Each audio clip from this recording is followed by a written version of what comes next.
on se retrouve pour un 5 avec Roxy. Ça fait très longtemps que j'ai pas tourné un 5, un bilan culturel. On se retrouve toujours avec un maquillage aléatoire, une coupe aléatoire. J'ai perdu mes cheveux depuis quelques temps. Et des livres, des films et des séries. J'ai fait une bonne sélection parce que ça allait être trop long. J'espère que ça sera pas trop long d'ailleurs.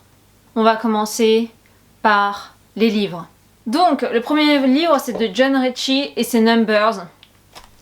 C'est un livre qui va parler d'un homme qui part à Los Angeles, du Texas, et qui va... Mais je rentre comme ça dans la matière? Tout de suite, genre là, on parle de livre. Je sais plus comment faire et c'est tout ce que j'ai à dire sur ce livre parce que ça fait très longtemps que je l'ai lu. Je pense que je l'ai lu en mai ou en juin. Je me souviens que je l'ai adoré. Je me souviens qu'il faut pas le lire en se disant je veux absolument une histoire qui a un sens et où il y ait quelque chose qui soit dit derrière ou que je cherche. Et c'est ça que j'ai adoré avec ce livre, c'est qu'il n'y a pas de plot twist, il n'y a rien du tout. Et c'est juste de l'ennui dans un Los Angeles que moi, je fantasme. Et bref, je sais que je l'ai bouffé, il est pas très connu, donc lisez-le. Parce qu'il y a des mecs comme ça qu'on lit très peu en France ou en Europe.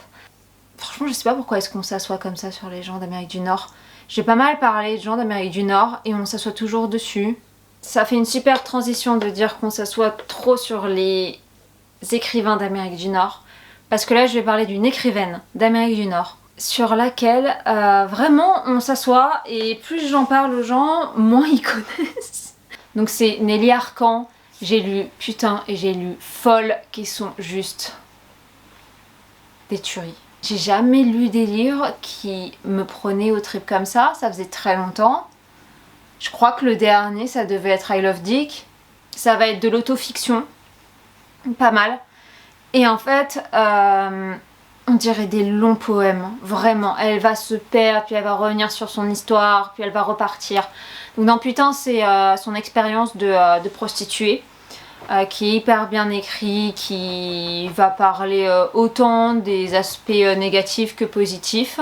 Et puis il y a Folle, qui, lui, je suis tombée juste en pamoison devant. Elle parle d'un homme qui l'a quittée et elle lui fait une longue lettre. Mais quand on dit longue lettre, c'est vraiment genre... Je crois que c'est pratiquement 300 pages. Il n'y a pas de sens, mais en même temps, c'est magnifique. Genre, vraiment, j'ai adoré ça. Elle revient sur certains points, elle se répète, mais c'est tellement bien fait que on se lasse pas de relire ce qu'elle a dit il y a 20 pages. Tellement triste de passer à côté de ces femmes qui arrivent à écrire d'une manière tellement libérée. Je pense que ça donnerait tellement plus envie aux femmes de lire et d'écrire que de lire des femmes d'Amérique du Nord. J'ai l'impression que des Arcan, des hackers, des criss-cross se mettent beaucoup moins la pression pour écrire. Quand on les lit, on a vraiment l'impression que juste elles se sont mises devant leur ordinateur et qu'elles ont écrit, elles ne se sont pas arrêtées, elles ne se sont même pas relues parfois, on a l'impression. Et c'est ça que j'adore. C'est ce côté très brut de décoffrage qui nous manque encore ici, vraiment. Et donc on a besoin des écrivains francophones et surtout d'Amérique du Nord et québécois. Ils font évoluer la littérature vers quelque chose qui est beaucoup plus intéressant. Waouh, on est au 21e siècle, t'as pas lu Arcan, genre. Le lait... je vais avoir du mal pour cette vidéo, du mal. Donc le dernier livre dont je vais parler, c'est Je ne suis pas parisienne de Alice Pfeiffer. Alors, ce dont je me souviens le plus, ça va faire 3 mois que je l'ai lu, ouais, c'est que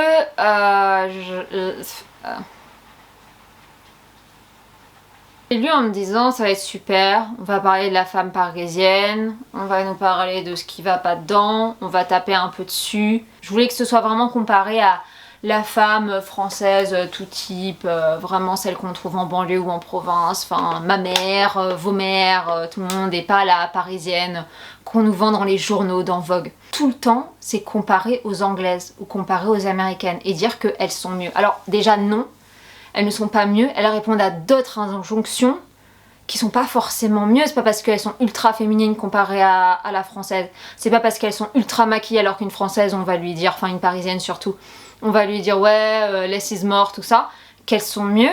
Non, moi je voulais que ça s'arrête, hein. Toutes les meufs devraient faire ce qu'elles veulent faire. Et en fait non, c'est genre en mode oui on nous met trop d'injonctions donc on devrait devenir comme des anglophones. Bah pas du tout, je suis pas d'accord. Alors je suis d'accord qu'en France il y a quelque chose qui change, c'est pour ça que je préfère l'Allemagne. C'est que les gens rentrent dans notre vie privée sans qu'on leur demande. Vraiment. Vraiment. Cassez-vous. On va passer au film. Or ça va être totalement... Ça va être tellement à la volo ce que je vais dire. Ça va être dingue. Donc j'ai regardé Elle, enfin. Huppert, elle est magnifique.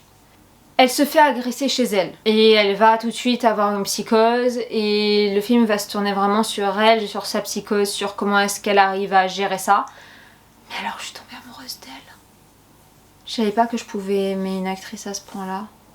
Si vous pouvez, mais jetez-vous dessus. Le deuxième film, on va y aller aussi rapide, c'est Palm Springs qui était sur Amazon, qui doit toujours être sur Amazon parce que je crois que c'est quelque chose qui a été créé par Amazon et réalisé. Est-ce que j'avais besoin de le mettre dans la liste? Non. Mais est-ce que pour vous donner envie de regarder quelque chose d'un peu bêta, qui vous met bien, qui vous prend pas la tête pendant 1h30, ou alors si vous êtes un peu triste, tout ça, vous pouvez voir quelque chose, bah regardez ça. Ça va parler de deux personnes qui sont dans un loop, à un mariage si je me souviens bien. À chaque fois ils finissent par mourir et il faut savoir qui est le tueur. Enfin, c'est un peu un Happy Day, mais version beaucoup plus mignonne, romantique, et j'ai adoré. C'est à regarder, vraiment, c'est trop mignon, Prime, Posta, on le met, on presse play et c'est bon. Là, on va parler vraiment sur la pépite. La pépite, c'est Papicha. Papicha, c'est un film qui va se passer à Alger pendant la décennie noire que connaît l'Algérie dans les années 90, si je me trompe pas. Ça va sur Nejma. Alors Nejma, c'est une étudiante qui veut faire de la mode et qui est dans une université de femmes et qui doit survivre dans cet Alger qui est juste horrible à ce moment-là, où on tue absolument tous les artistes. Enfin, d'ailleurs, l'actrice qui joue Nejma est arrivée en France parce que ses parents ont dû fuir cette décennie et ils étaient artistes. Il y a beaucoup d'Algériens qui sont venus en France à cause de ça. Parce qu'ils se faisaient littéralement traquer, tuer chez eux. Je sais même pas comment en parler parce que ils mélangent tous les genres. Alors, va y avoir de l'humour, va y avoir de l'amour, va y avoir des moments très tristes parce que déjà on est dans une décennie qui est absolument ignoble. Va y avoir de la création, va y avoir du droit des femmes, va y avoir vraiment un gang d'actrices qui est juste... elles sont incroyables. Elles sont 4 ou 5, je me souviens plus, mais... Oh, mais toutes c'est des pépites en fait. Je peux pas ne pas spoiler en parlant. Elle vit des choses qui sont absolument ignobles et en même temps elle s'en remet et elle fait toujours plus. Et moi ce que j'ai adoré c'est qu'à un moment elle est avec un garçon qui est de bonne famille, tout le monde lui dit de finir avec lui, même lui il est fou d'elle et à un moment il lui dit on peut pas rester ici, toi t'as envie de devenir une créatrice, moi je vais monter ma boîte, je sais plus ce qu'il doit faire. Mais il faut qu'on aille en France. Et elle lui dit moi je quitterai pas l'Algérie. Et c'est déchirant. Voilà, on était une femme, on n'avait pas le droit de faire beaucoup de choses. Un moment ça va être dit, elle va vouloir faire un défilé. Le défilé n'a pas le droit d'avoir lieu. Puis au final il a le droit.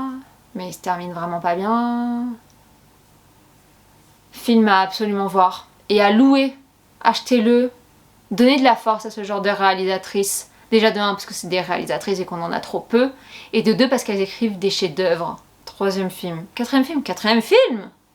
C'est les choses qu'on dit, les choses qu'on fait. Si je me trompe pas, c'est ça? Oui, c'est ça, qui est sorti en 2020. Moi je l'ai regardé en me disant j'aime bien cette actrice principale. On va voir ce que ça donne. Oh, c'est trop mignon. Moi, ce que j'adorais, c'est les histoires d'amour qui s'emmêlent et s'entremêlent et se défont. Ce côté hyper léger d'apporter dans l'histoire, tous ces moments un peu clés qui font qu'une histoire d'amour marche ou qui font qu'une histoire d'amour ne peut pas continuer. Le sentiment qu'il y a entre les deux acteurs principaux qui après se séparent puis se retrouvent. Enfin, c'était vraiment trop bien. J'aime les histoires d'amour, j'aime les déchirements et j'aime en même temps ces petites choses qui font que en fait on tombe amoureuse de lui et pas de l'autre. Et ça va être juste des petites histoires qui vont expliquer pourquoi. Pourquoi moi et pourquoi pas elle. Pourquoi nous deux et pourquoi en fait non plus nous deux et peut-être qu'on veut aller voir ailleurs. Je pense que c'est comme ça qu'on peut parler des histoires d'amour. C'est en revenant sur des choses qui sont pas lourdes. Et ces petits riens qui font que, bah au final, il y a des histoires d'amour qui se font, qui se défont. Puis alors, franchement, ils ont tourné à Vaison-la-Romaine. On soutient la région. Faut le louer encore une fois. Faut le voir, absolument. Il est sorti en 2020. C'est tellement bien. Après, j'ai une Mysterious Skin. Alors, ce film au départ, ovni. Vraiment, j'avais rien capté. On parle d'un adolescent qui se souviendrait qu'à un moment il a été enlevé par les Martiens. Il pense qu'il a été enlevé par les Martiens. Donc il va essayer de faire une enquête. Et il va savoir qu'il y a peut-être un jeune du même âge que lui qui connaîtrait la réponse. Et ils vont se retrouver. Et là, j'ai rien, j'ai déjà trop dit parce que j'ai dit ils vont se retrouver. C'est magnifique. La fin quand ils se retrouvent, c'est... Je crois que c'est les 10 dernières minutes. Et ben là, depuis quelques temps, ça fait longtemps que j'ai pas ressenti ça devant un film. Chef-d'œuvre. Vraiment. J'ai adoré. Ah. Closer, entre adultes consentants, avec Nathalie Portman, Nicole Kidman, Jude Law et l'autre là. Et j'ai adoré. Ça faisait très longtemps que j'avais envie de le voir. Je devais avoir 16 ans la première fois que j'avais envie de le voir. Donc quand il est sorti, je l'ai enfin vu. Et c'est pareil, c'est des histoires d'amour qui se font, qui se défont. Et on voit les petits moments qui changent tout. Et c'est ça qu'on veut. C'est-à-dire que moi, ce que j'ai adoré, c'est que tous les moments où ils auraient pu nous mettre du sexe pour rien, des engueulades pour rien, ils le font pas.